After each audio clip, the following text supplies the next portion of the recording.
Para a sua Bíblia, em Mateus capítulo 2. Evangelho de Mateus capítulo 2, a partir do versículo 10. Vamos ler? Mateus 2,10 diz assim: E vendo eles a estrela, alegraram-se com grande e intenso júbilo. Entrando na casa, viram um menino com Maria, sua mãe. Prostrando-se, o adoraram. E abrindo seus tesouros, entregaram-lhe suas ofertas, ouro, incenso e mirra. Sendo por divina advertência prevenidos em sonho, para não voltarem à presença de Herodes, regressaram por outro caminho à sua terra. Amém? Feche teus olhos, fala com o Senhor. Obrigado, Pai, nós queremos mais uma vez te agradecer, te bendizer, te louvar, te glorificar. E nesse momento, Senhor Deus, a Tua palavra, onde o Senhor tem a liberdade total para falar aos corações. Fala, Senhor, de coração para coração. Deus, em nome de Jesus, eu repreendo todo espírito de confusão mental. Eu repreendo em nome de Jesus toda dispersão mental. Eu repreendo toda opressão que tenta trazer sono, que tenta tirar a atenção do seu povo. Senhor, tira todo espírito do mal deste lugar, pois aqui é um lugar apenas para a Tua presença, Senhor Deus. E que a Tua luz possa inundar as nossas vidas, a Tua palavra hoje possa falar de forma poderosa, em nome de Jesus. Fala conosco. Amém. Amém. Hoje eu quero falar sobre o presente de Natal. Está ali. Quem gosta de presente aí? Todo mundo gosta, né? Quem não gosta de presente? Aí, ó, todo mundo gosta. Vou falar o presente de Natal, mas não é qualquer presente ou um presente, é o presente de Natal. Esse é o top. Mas antes de falar do presente, quero falar primeiramente sobre o Natal. Natal, a palavra Natal, vem do latim natalis, que é nascimento. Natalis Domini é o nascimento do Senhor. Celebrado no dia 25 de dezembro, o Natal, a gente comemora, celebra o nascimento do nosso Senhor Jesus. Mas todos nós sabemos que Jesus ele não nasceu dia 25 de dezembro. Aliás, ninguém sabe realmente, exatamente que dia Jesus nasceu, porque a Bíblia não fala. O fato mais comprovado que a gente tem é que ele nasceu num tempo em que o rei Herodes reinava naquela época. E quando Herodes morreu, ele morreu no ano 4, ou seja, Jesus nasceu 4 anos antes do ano 0. Enfim, mas da onde surgiu essa data, dia 25 de dezembro, em que se comemora o nascimento de Jesus, sendo que ele não nasceu nessa data? Talvez você não saiba, mas a origem dessa data, a origem dessa celebração, ela vem de uma origem pagã, que não tem nada a ver com o cristianismo. Existe um fenômeno natural que se chama solstício, que acontece todos os anos, o solstício do inverno, entre o dia 21 e 22 de dezembro. Acontece que esse fenômeno, ele traz uma noite prolongada, é a madrugada mais longa de todo o ano, e a partir daí, obviamente, acontece também o dia mais longo, começa a acontecer os dias mais longos, a partir dessa noite mais longa. Então o sol, ele fica no céu, ele fica iluminando por um tempo maior, da onde surgiu também uma celebração ao deus Mitra, um deus da Babilônia, onde os persas adoravam esse deus, dizendo que era o renascimento do sol. Junto a isso, eles achavam e acreditavam que o sol trazia abundância, trazia fertilidade e trazia vários benefícios, mais produtividade na colheita, no plantio. E esse dia era comemorado, essa celebração, esse fenômeno, esse Deus, ele era celebrado no dia 25 de dezembro. chamado o nascimento do sol invicto, que era referente a esse Deus, o Deus Mitra. Ok, acontece que Jesus veio, nasceu, morreu, e no quarto século surgiu um imperador chamado Constantino, e ele fez uma oração. Ele via que o povo, os cristãos, se movia e falava desse tal Jesus, e que ele era muito poderoso, que ele curava e fazia e tal, e realizava. E um dia ele fez uma oração e ele disse: se esse Jesus realmente existe, que ele me dê uma vitória sobre a guerra que agora eu vou disputar. Acontece que Constantino, ele tinha um exército menor do que o exército, do que a quantidade de soldados que tinha no exército inimigo. Mas ele vai para essa batalha e tem um sonho uma noite antes de ir. Nesse sonho ele via uma cruz. Jesus se revela e dá uma direção para ele e fala: se você ganhar, você vai levantar essa bandeira, que simbolizava o cristianismo. E ele entendeu. E em cima de uma ponte ele começa a travar a guerra com o exército inimigo. E essa ponte quebra. Acontece que o exército do inimigo morre mais soldados do que o exército de Constantino. Obviamente ele ganha a guerra, obviamente ele se entrega a Jesus, e aí ele começa um processo de colocar o cristianismo como a religião dentro do seu império, naquele tempo. Hoje em dia é muito fácil querer divulgar uma ideia, um plano, um projeto. Hoje a gente usa o WhatsApp, Facebook, Instagram, redes sociais, televisão, rádio, qualquer tipo de mídia, você propaga. Naquele tempo não tinha isso. Não tinha WhatsApp, não tinha TV. E aí o que ele pensou? Uma sacada de mestre, junto com o bispo Július. Ele falou assim: vamos aproveitar o dia em que mais se reúnem as pessoas, porque acabou que esse Deus que era da Babilônia começou a ser adorado pelos romanos também. E ele falou: vamos aproveitar esse tempo de festividade para a gente lançar o cristianismo.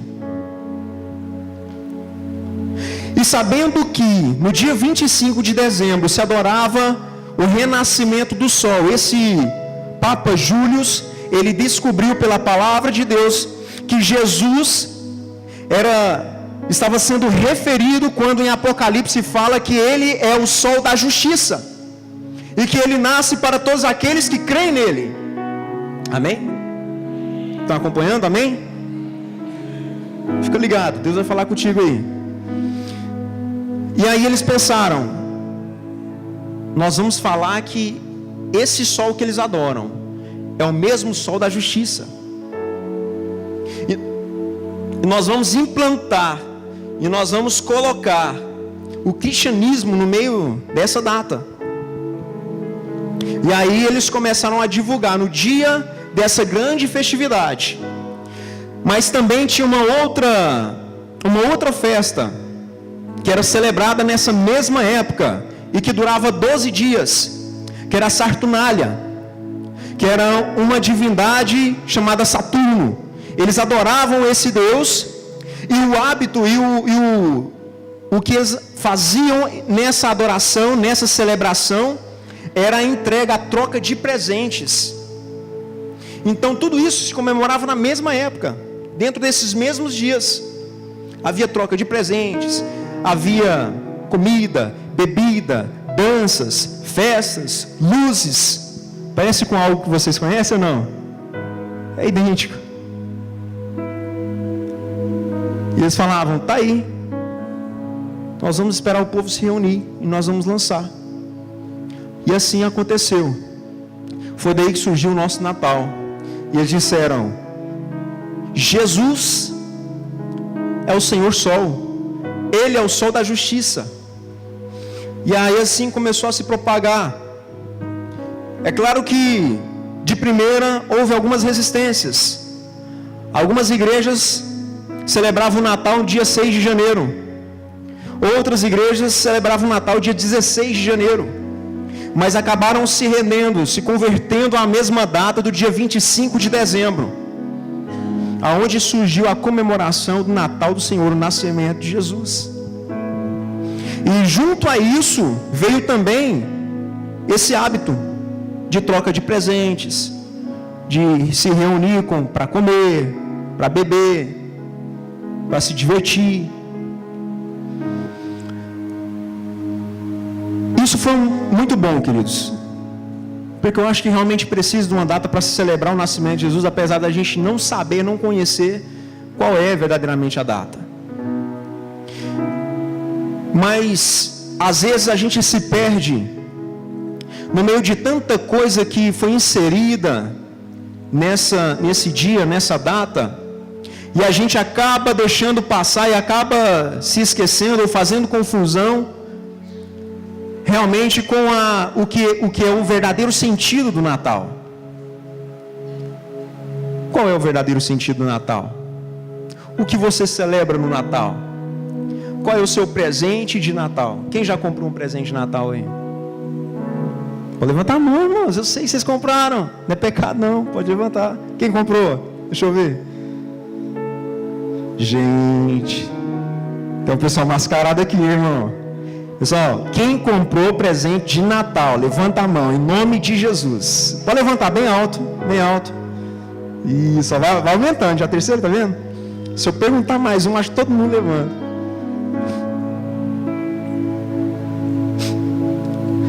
Acontece que quando nós chegamos aqui nesse texto, queridos, acontece o Natal de Jesus. E Mateus, ele começa dizendo o seguinte: ora, o nascimento de Jesus se deu assim. Maria estava desposada com José, noiva de José, prontinha para casar, aguardando o tempo certo. E para quem não sabe, naquele tempo, a mulher ela tinha que se guardar e ela não tinha relação sexual com o seu noivo, com o seu namorado antes do casamento. Isso era motivo de vergonha. Então ela se guardava até o último dia, até o último momento, até o momento certo no altar, para se entregar para ele. E aí de repente Maria chega para José e fala assim: mozão, Zé, tô grávida. Aí Zé fala: o quê? Como assim? Do Espírito Santo. Espírito Santo, gente? Ah, não. Imagina, querido, se coloca no lugar de José. Se coloca no lugar desse homem, querido. Você está noivo, aguardando a sua esposa, a sua noiva, pro dia. Ela chega para você e fala: tô grávida do Espírito Santo. Quase que eu vejo José falando assim: você acha que eu sou bobo, filha? Você acha que eu sou doido? E aí a Bíblia fala, José era tão justo, a Bíblia fala, José era justo e não queria infamar a sua noiva, não queria infamar Maria. E aí fala que ia largar dela às escondidas, não ia anunciar para ninguém, porque se fosse qualquer um outro cara naquela época, ele ia anunciar, falar: ó, adúltera, apedreja ela, mata ela, leva para a porta da cidade, mata, taca pedra. Mas não, caladinho. E a Bíblia fala que enquanto ele ponderava a respeito disso, um anjo do Senhor vinha até ele e revelava tudo para ele: José, fica calmo. A sua mulher, a Maria, ela está grávida do Espírito Santo. O Espírito Santo deu um filho para ela. E você vai dar um nome para esse filho, e ele se chamará Jesus. Sabe por quê? Pergunta para a pessoa: sabe por quê? Pergunta para a pessoa do seu lado: sabe por quê? Por que ele vai se chamar Jesus? Porque ele livrará o seu povo do seu pecado. Ei, no Natal tem um propósito, tá? O nascimento de Jesus tem um propósito, amém? O Natal acontece não é à toa não, tem um propósito: livrar o seu povo do seu pecado. A primeira representação do Natal é isso: livrar o seu povo do pecado. Quando chega essa data, queridos, a primeira coisa que a gente precisa lembrar é isso. A gente não precisa lembrar que a gente tem que comprar uma camisa nova. Nossa, tem que comprar uma camisa nova para o Natal, vermelhinha. Nossa, eu tenho que lavar meu carro. Lembrei do senhor. Mas pode lavar o carro, né, irmão? Mas o que a gente precisa lembrar é que ele veio para um propósito, para livrar o seu povo do pecado. Livrar eu e você do pecado. Você sabe o que é pecado? Pecado é morte, querido. Pecado é destruição. Sabe o que é pecado? Pecado é inferno. O pecado, o destino do pecado é para o lago de fogo. E ele veio para nos livrar disso. E aí depois o anjo continua dizendo para José, fala, olha só, e ele será chamado também de Emanuel. Significa Deus conosco. Ou seja, ele está aqui, amém? Ele está aqui hoje. Ele está aqui agora. Enquanto eu estava ali aguardando esse momento, o momento da palavra, e como Deus tocava, como Deus falava comigo. Acredito que tenha falado com você também. Como Deus tem quebrantado meu coração durante o louvor. Porque Ele está aqui. Tá. Mas aí então veio alguns magos, alguns sábios, alguns reis. E esses homens foram ao encontro de Jesus, guiado por uma estrela no céu. Chega lá em Jerusalém, eles começam a perguntar: aonde está o rei que nasceu? Nós viemos aqui para adorá-lo. E eles perguntam para quem? Justamente para Herodes, o rei da época, romano. Aí fala: tem um rei, é o rei dos judeus, o rei de Israel, ele nasceu. Fala: que lindo. Aonde que ele está? Fala: não, nós queremos achar ele. Não, então procura. Vai lá, saiba, pega informação para saber onde ele está. E quando vocês descobrirem, vem cá me contar, porque eu quero ir lá adorar ele. Deixa eu te falar uma coisa. Tem pessoas que fazem questão de conhecer a respeito de Jesus, mas não para adorar, mas para matar a sua fé. Já vi muitos debates no YouTube, na internet, de pessoas que conhecem a Bíblia, a Escritura de capa a capa, só para combater, só para tentar achar uma heresia, só para tentar achar um erro, só para tentar confundir aqueles que ingressam na fé, mas que ainda não conhecem a palavra por inteiro. Tem gente que conhece a Bíblia muito mais que você, mas que não adora Jesus. Herodes queria ir saber aonde ele estava, mas não é para adorar, para matar ele. Para matar. Esses homens chegam lá, mas quando eles saem, eles são guiados por Deus para ir para um outro caminho. Queridos, o nascimento de Jesus, presta atenção, o Natal, ele já estava programado, planejado no coração de Deus há muito tempo antes desse acontecimento, de fato. Tanto é que a Bíblia vai falando aqui, vai citando, Mateus vai citando a história e vai dizendo: isso aconteceu para que a palavra do profeta se cumprisse, que ele nasceria em Belém, para que Belém não fosse reconhecida apenas como a menor das capitais de Jerusalém.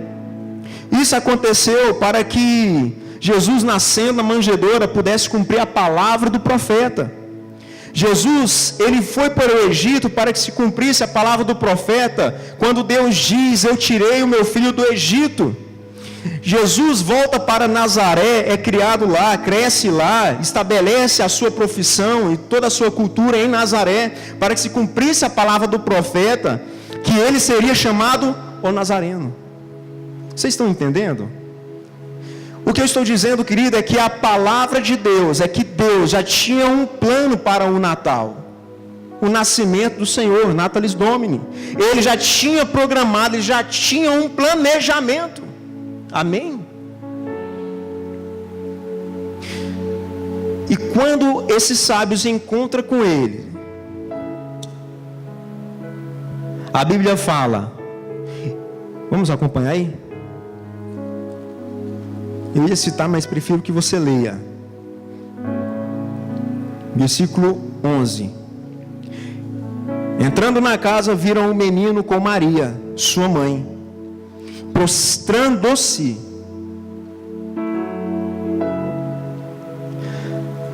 Natal, queridos, É tempo de adoração.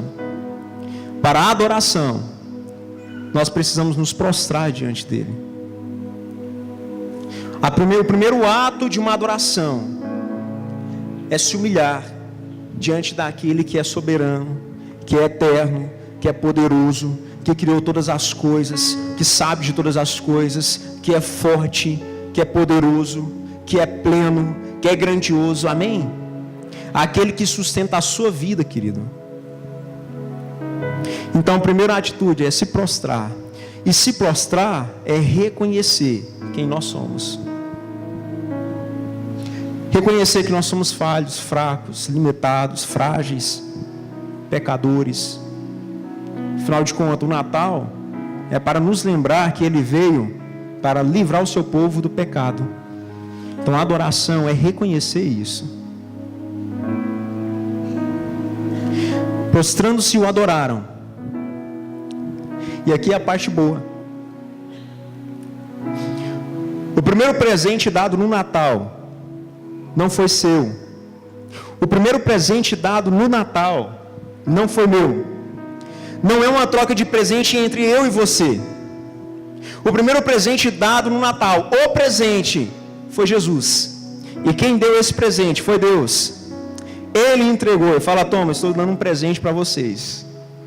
E aí os sábios vêm, prostram-se, adoram Ele e entregam também um presente. Qual é o presente?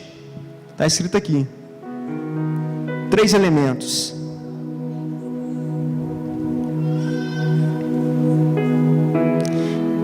Abrindo seus tesouros, aonde estiver o seu coração, ali estará também o seu tesouro.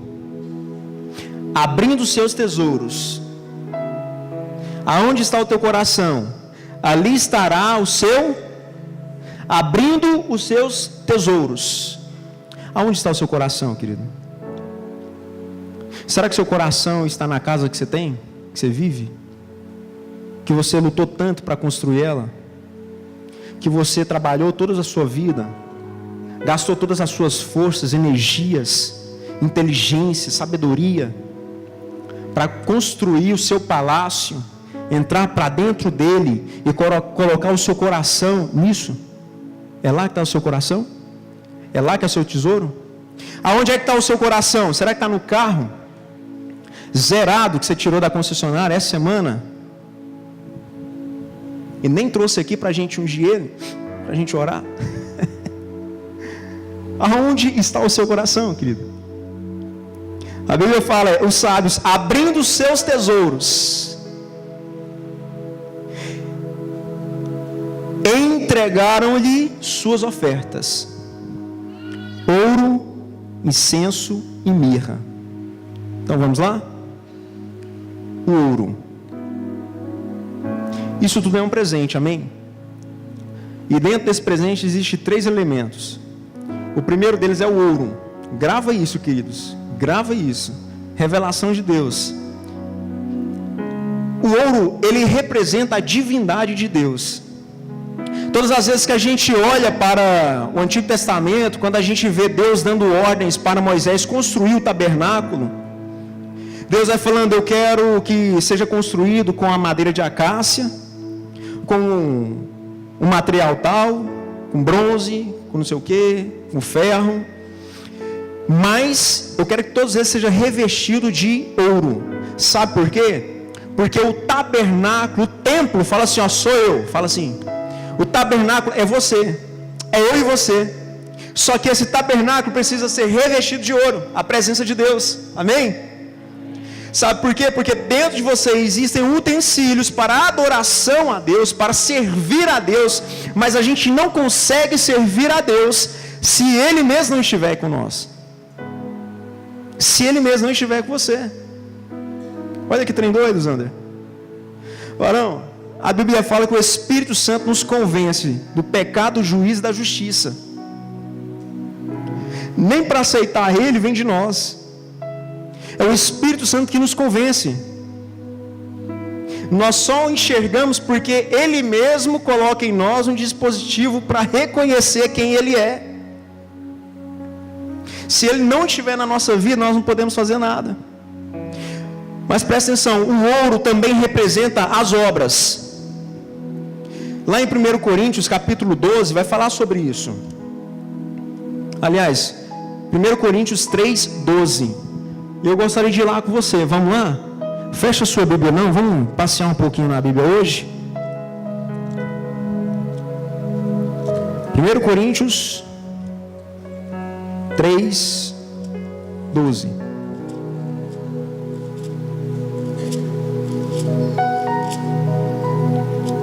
Gente.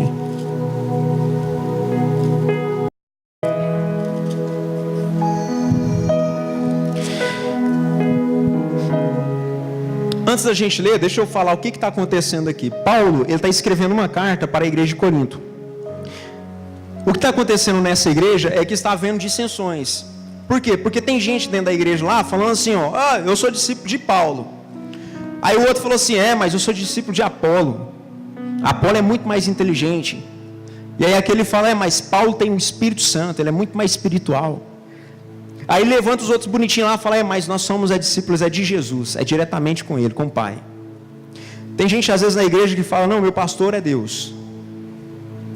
Queridos, o Senhor é meu pastor, ele é pastor mesmo. Mas ele levantou homens, líderes,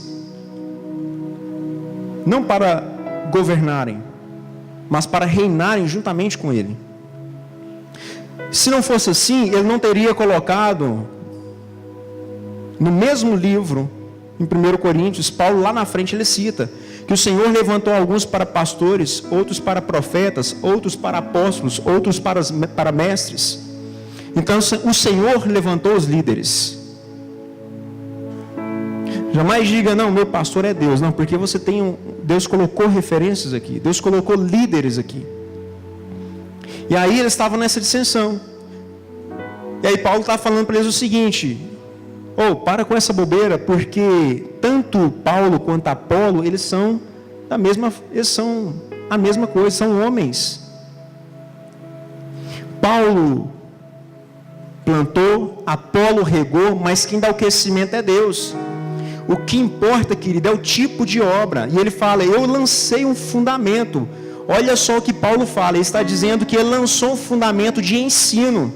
E o que eu te digo hoje, queridos, que você precisa lançar um fundamento de ensino para dentro da sua casa. Qual é o fundamento da sua família? Qual é a base que sustenta a sua fé?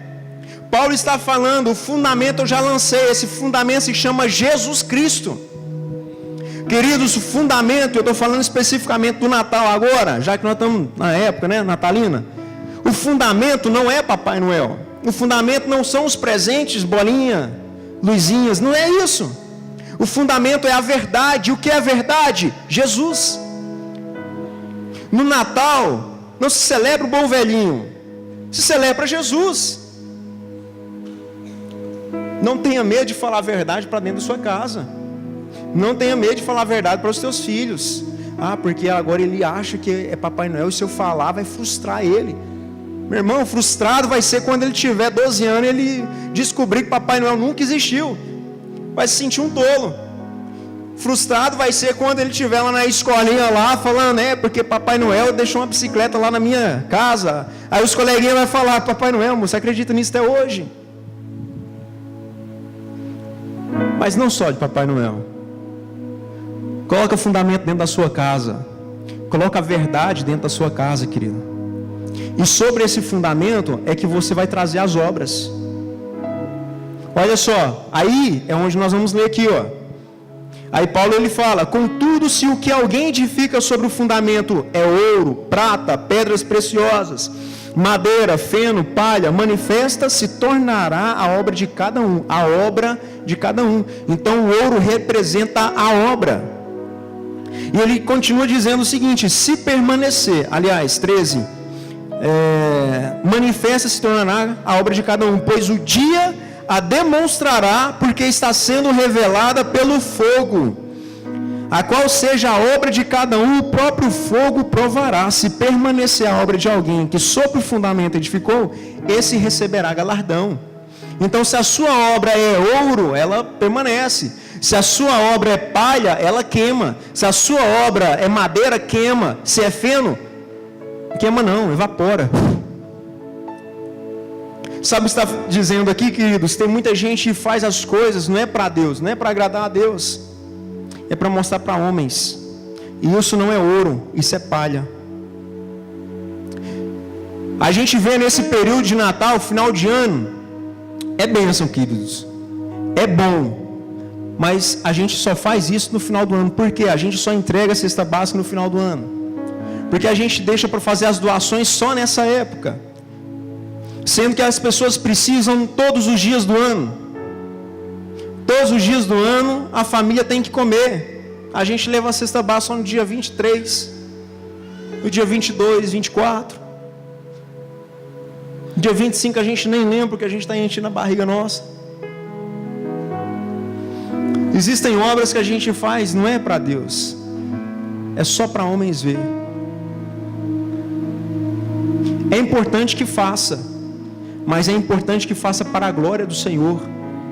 É importante que se faça, independente se alguém vai te aplaudir, vai te falar: nossa, irmão, que bênção, hein? Muito bom, meus parabéns, cara. Rapaz, mas você é caridoso mesmo, hein? Espera isso não. Não espere tapinha nas costas, não espere aplausos, não espere muito bom. Sabe por quê? Porque quem vai te galardoar é Deus. E o galardão dele é muito melhor que um parabéns de um homem. O presente que Deus dá depois do serviço é muito melhor do que um abraço, um elogio humano. É muito melhor. Então, obra, amém? E ele continua: ouro, incenso. Aí eles entregam incenso para ele.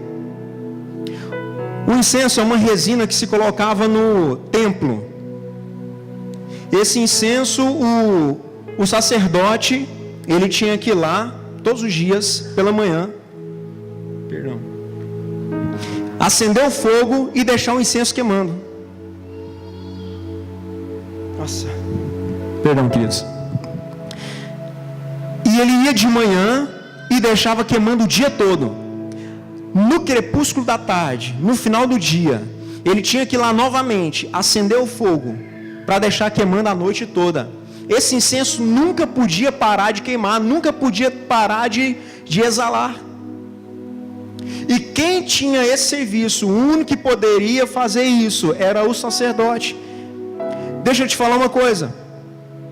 A palavra de Deus fala que nós fomos levantados nessa terra como sacerdotes. Cada um de nós somos sacerdotes dentro da nossa casa. Cada um de vocês representa um sacerdócio através de Cristo. Amém? E esse incenso representa as nossas orações. Vai comigo lá em Apocalipse, capítulo 8.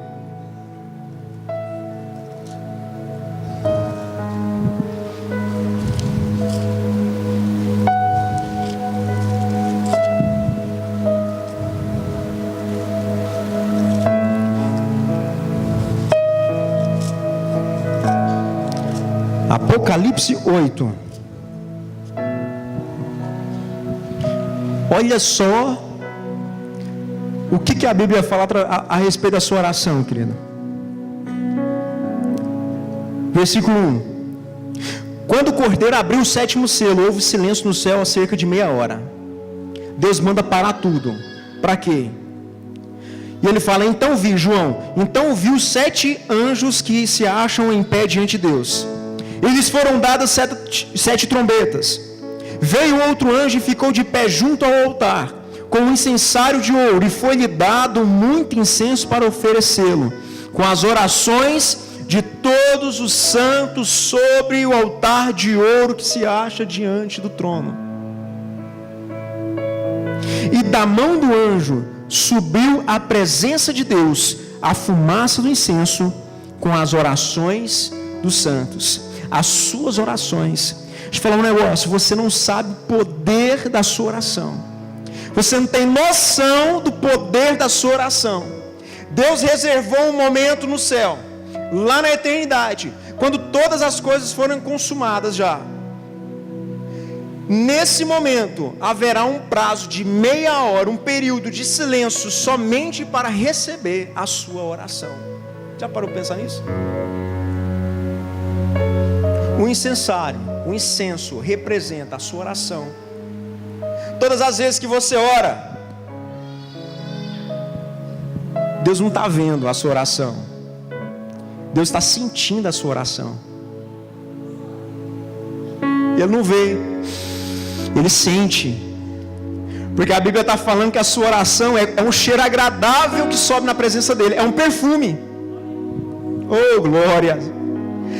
Todas as vezes que você ora, você atrai a presença de Deus.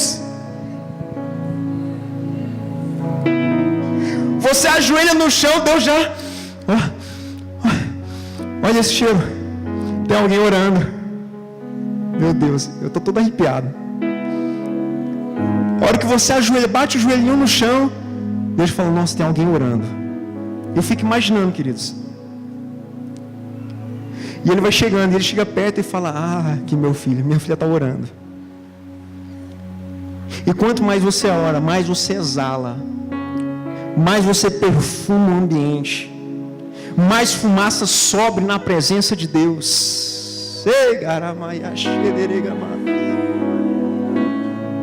Deus ama a sua oração. A oração é o momento que você mais se aproxima do eterno. A oração é o momento que você não pensa nas impossibilidades, porque o Deus do impossível está ali junto de você. Quando você ora é o momento que Deus se aproxima, o Criador de todas as coisas. Meu Deus, Ele para por causa disso. Salmo 141. As minhas orações sobem na tua presença como um cheiro agradável e suave, e as minhas mãos se levantam para te adorar no crepúsculo da tarde. É lindo. Agora deixa eu te contar, deixa eu te revelar um negócio aqui, querido. Vai lá em Êxodo capítulo 3.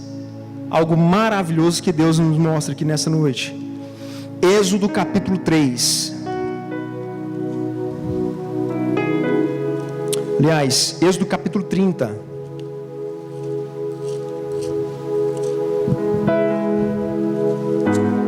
No versículo 34.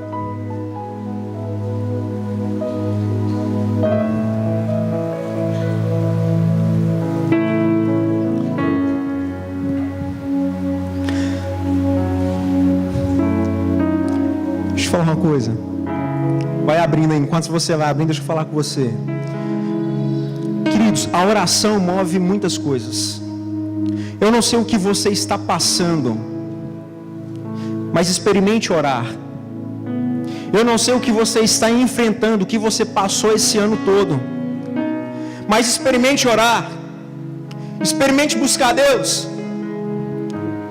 Eu dei esse testemunho hoje pela manhã, vou falar novamente. A gente tem orações quase todos os dias na igreja aqui, à noite. Eu conduzo a oração da terça-feira. Nós estávamos orando ali um dia. Eu falei, ei, você que ora, acredite na sua oração. Sabe por quê? Porque eu já vi Deus fazendo muitos milagres. Eu já vi Deus curando a minha irmã. Eu já vi Deus curando várias pessoas na igreja. Há mais ou menos um mês, a irmã Lina Ruz veio aqui e deu um testemunho, curada de câncer. Nós oramos por ela ali todos os dias de oração que tem ali, segunda, terça, quarta e domingo, nós oramos por ela. Teve uma menina que acidentou, ela chama Isabelle, ela é filha de uma pastora lá da Assembleia de Deus, lá na Vila Borges. A mãe dela fazia CT Bank com a gente, ela trancou por causa desse acidente. Numa viagem estava a Isabelle, o avô, a avó, um primo e parece que uma outra pessoa. O carro capotou, morreu todo mundo, ela sobreviveu. Mas o médico falou algo para ela, falou, você nunca mais vai andar. Isso há mais ou menos uns 4 meses, 5 meses. Há alguns dias, há um mês atrás mais ou menos, a mãe dela manda um vídeo no grupo de intercessão, porque nós estávamos orando todos os dias que tem oração, segunda, terça, quarta e domingo. E ela manda um vídeo dela andando, fazendo fisioterapia, resposta de oração, queridos. No dia que eu fui alugar a minha casa, que eu mudei, a Camila foi conversar com a dona da casa, negociando lá, pedindo desconto. E aí a mulher começou a contar a história dela e começou a chorar. E a história dela, a vida dela é uma tragédia. E ela falou, porque meu irmão, ela tinha 2 irmãos, eram 3 irmãos, era ela e mais 2. Um morreu, parece que no ano passado. E aí nesse ano, o outro irmão dela foi fazer uma cirurgia. Fez a cirurgia, sucesso. O cunhado deles estava acompanhando, que é marido, é cunhado deles, não sei o que é, era o cunhado dela. Estava acompanhando o irmão dela. E aí eles voltando da cirurgia do hospital, ficaram lá, pousaram e tal, fez cirurgia, sucesso. Voltando, eles se acidentaram. O cunhado dela morreu. O irmão perdeu a cirurgia, teve que voltar para o hospital, ficou em coma 3 meses. E o diagnóstico do médico é o seguinte: vai morrer, é questão de tempo. Mostrou a foto, a barriga do homem toda aberta, só a podridão. E aí nesse dia que a gente estava alugando a casa, ela contou a história, chorou. A Camila falou assim: você pode me passar o nome completo dele? Nós vamos orar por ele lá. Era no domingo à tarde, ia ter culto à noite. Ela falou, passo. Ela passou, nós trouxemos aqui, nós oramos. A igreja levantou um clamor, queridos. Você orou nesse dia. Você estava aqui, você orou por esse homem. E esses dias agora, no domingo, na terça-feira, ela ligou para a Camila, mandou uma mensagem, não sei, falou assim, meu irmão acordou. No mês passado ela falou assim, meu irmão está vindo embora para casa, mostrou a foto, a ferida está fechadinha, sequinha, está só o ouro. Resposta de oração, queridos. Você não sabe, você não faz ideia do que pode fazer uma oração. Eu não vou te falar, querido, que a oração realiza todos os seus desejos, porque Deus não é um mágico da lâmpada. Nem esfregar e falar, Senhor, eu tenho 3 desejos, não é isso. Mas eu estou te falando que quando nós nos aliamos em oração com Ele dentro do propósito, Ele realiza mesmo, querido. Pode parecer o impossível, pode parecer o tanto difícil que for. Se Ele quer, Ele faz. Mas se Ele não quer, não vai fazer. Eu perdi a minha mãe, eu tinha 11 anos, eu tinha 10 anos, eu ia fazer 11 anos. Nunca falei isso para ninguém, falei hoje pela manhã, e agora? Pensa numa revolta com Deus. A minha mãe ia para a igreja. Ela frequentava a presbiteriana. Eu ia com ela, dormia no banco, mas ia. Era crente. Morávamos em Goiânia. Numa viagem dessa, vindo e voltando, na volta, ela acidenta. Ela e meu pai. Ela morre na hora. Meu pai fica extremamente ferido. O diagnóstico do médico, bem parecido com o da menina, falou assim, Mauro, o senhor nunca mais vai andar. Mas meu pai voltou a andar. Mas eu me revoltei com Deus. Falei, para que Deus me dá uma mãe para me tirar ela? Me responde. E aí, queridos, eu me envolvi com droga, com bebida, com balada, com festa. A gente sempre busca refúgio em alguma coisa. Deixa eu falar uma coisa. Quem usa droga, usa porque achou nisso um refúgio. Achou nas drogas um porto seguro. Achou nas drogas um meio de alívio. De fazer amenizar a dor. De fazer se tentar esquecer daquilo que te fere.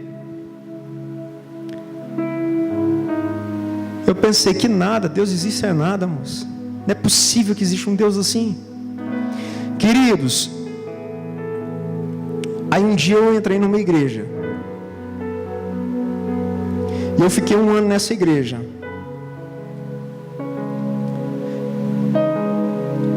Mas eu desviei.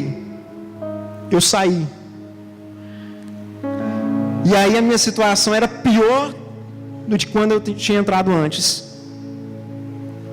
Se eu usava droga de vez em quando, agora eu usava todos os dias. Agora, se a minha companhia, se eu tinha 1 ou 2 amigos malandro, agora era eu que estava aplicando os jovens. A gente tinha uma brincadeira. Eu vou falar para vocês, mas não pasmem não, tá? Fica relax, Deus mudou minha vida. Não era uma brincadeira, eu era um instrumento de Satanás. A gente tinha um negócio que falava que era aplicar. A gente oferecia droga para jovens. Ia para uma balada, conhecia um jovem que não usava. E eu falava, eu vou aplicar esse cara. Aí começava a andar com ele. E apresentava. Dava dele, aplicava. Por quê? Porque ele se tornava dependente, depois ele tinha que comprar. E eu andava com o traficante. E um dia, eu passei a madrugada inteira na casa de um traficante. Cheguei lá 8 horas da noite, 7 horas da manhã eu saí de lá. Na esquina, meu pai estava me esperando. Nesse tempo eu brigava com ele praticamente todos os dias. Era só desavença. A gente se segurava para não dar porrada um no outro. E aí eu montei na moto, ele montou atrás, me dando soco na cabeça até chegar em casa. Chegando em casa, o traficante me liga, começa a me ameaçar. E fala assim, o que você fez, cara? Eu falei, que eu fiz o quê, moço? Tá doido? Rapaz, você me entregou para a polícia, eu vou te matar. A polícia veio aqui em casa e levou tudo. Levou tudo que eu tinha aqui. Isso aqui, essa droga que eu tinha aqui era para vender e comprar o leite dos meus meninos. Eu vou te matar. Essa era a minha vida, querido. Era a minha vida. E aí, querido, um dia eu recebi uma proposta, eu recebi um convite para vir nessa igreja, para vir no acampamento. Eu vim no acampamento, comecei a frequentar, tive um encontro assim impactante com Jesus. A minha vida mudou da água para o vinho. Eu cheguei na quinta-feira numa resistência, não queria ir de jeito nenhum, mas como eu tinha feito um compromisso com a minha irmã, eu falei, não, eu vou. Eu fui, mas já com um plano de sair de lá e já ir para a balada, aquele trem todo. E eu cheguei lá na quinta-feira, na sexta-feira, eu era outra pessoa. Deus mudou minha vida. Queridos, mas 3 meses depois, eu tive uma queda. Alguns meses depois, eu tive uma queda feia. E aí eu vi literalmente como que é aquele texto que fala que o choro pode durar uma noite inteira, mas a alegria vem pela manhã, porque eu chorei a noite inteira. No momento que eu caí, que eu vi a burrada que eu fiz, eu falei, meu Deus, o que eu fiz? O que eu fiz na minha vida? Aí eu fui para casa, cheguei em casa, dobrei meu joelho, comecei a chorar, não saía uma palavra, querido, só choro, só lágrima. Banhei meu quarto. E eu fiz uma oração, uma coisa que consegui falar para Deus. Falei, Senhor, se não for para eu viver até o último dia da minha vida, até ficar velho, ou enquanto o propósito do Senhor durar na minha vida, se não for para eu viver na Tua presença, fora do pecado, livre da escravidão deste mundo, tira a minha vida hoje. Não tira amanhã não, tira agora. Foi a única oração que eu fiz, querido. A única oração que eu consegui fazer. Eu tenho consciência da oração que eu fiz. Eu fiz com desejo de morte. Eu falei, Senhor, se não for para ficar na Sua presença, tira a minha vida. Tira a minha vida, porque eu não quero voltar para aquilo. Eu não quero voltar para aquela bagunça. Eu não quero voltar para as drogas. Eu não quero voltar para o meio daquelas pessoas. Se eu for voltar para lá, só se for para tirar elas de lá de novo. Queridos, hoje o meu prazer é poder aplicar o jovem na presença de Jesus. Hoje o meu prazer é poder ver um jovem sendo salvo, sendo restaurado. Hoje o meu prazer, querido, é ver um jovem sair das drogas. Eita Deus. A oração, ela muda a vida. A oração muda, querida. A sua oração tem poder, tem propósito, tem força. E aí existe 3 elementos aqui nessa oração. Já vou encerrar. 3 elementos. O primeiro elemento é o estoraque. Está aí, ó. Êxodo capítulo 30, versículo 34. Disse mais o Senhor a Moisés: toma substâncias odoríferas, o estoraque, a ônica e o gálbano. O primeiro elemento para se fazer o incenso, o primeiro elemento que precisa existir no incenso, o incenso é a sua oração. Então o primeiro elemento da sua oração é o estoraque. O que significa estoraque, pastor? Querido, nós falamos muito sobre oração aqui na igreja, mas eu nunca vi ninguém falando sobre isso. E pode pesquisar, está aqui na Bíblia, pode pesquisar o que significa cada uma dessas coisas, que é onde que acha. O estoraque é uma resina que sai de uma árvore e ela libera essa resina. Ela libera espontaneamente. O estoraque, ela significa a espontaneidade da sua oração. Ela nos diz que a nossa oração, ela precisa ser fluida, ela precisa ser espontânea. Tem que ser de coração. Tem que ser uma oração de gratidão, com coração grato e não de murmuração. O que nos move para a oração não é a murmuração, não é o desejo de falar contra alguém, contra Deus, ou contra aquilo, a dificuldade que a gente está vivendo. É um coração grato. É o elemento da nossa oração. Primeiro, espontaneidade. O segundo elemento é a ônica.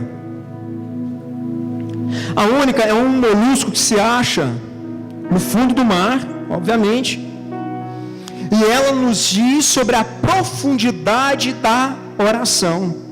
Queridos, por que Deus escolheu esses 3 elementos para fazer um incenso?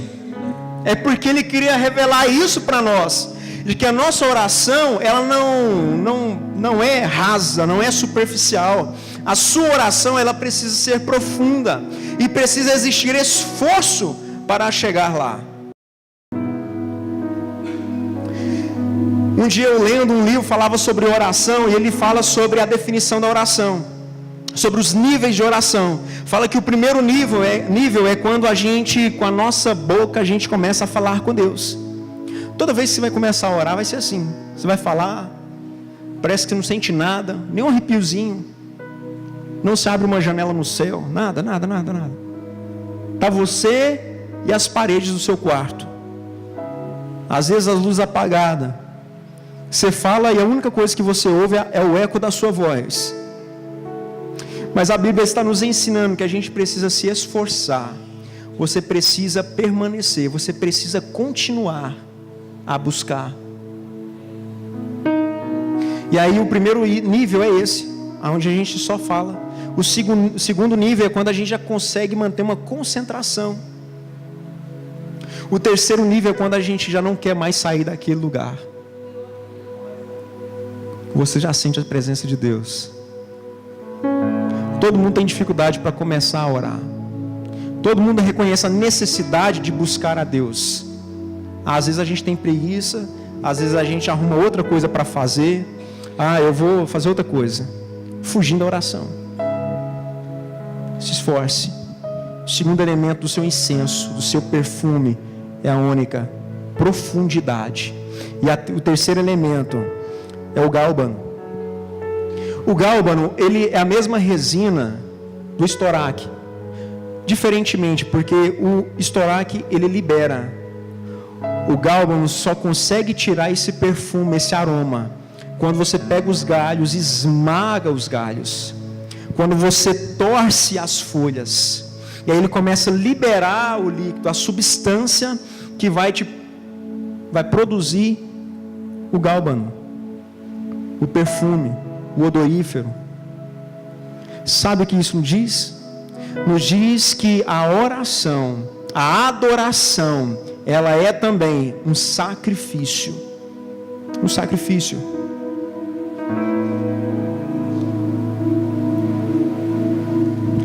O presente que a gente entrega para Deus, queridos, é a adoração.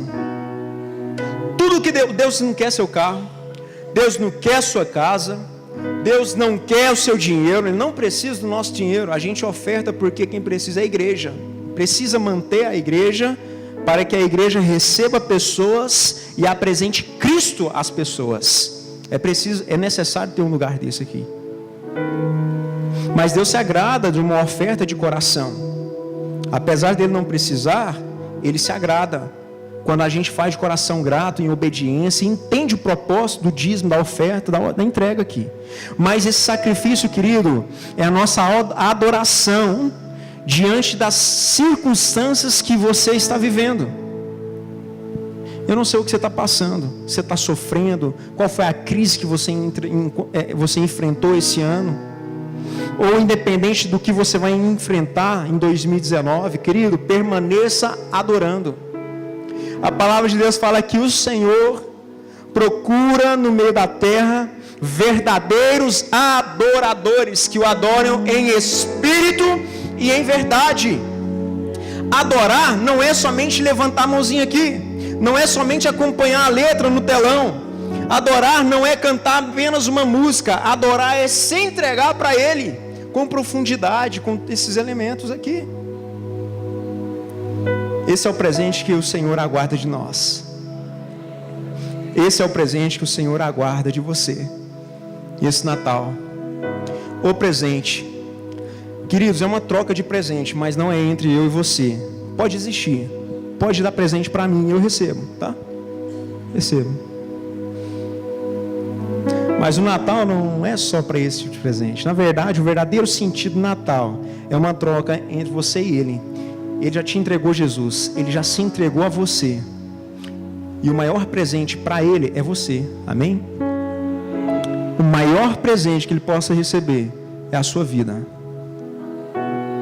a sua adoração, o seu reconhecimento, a sua intenção de estar com Ele.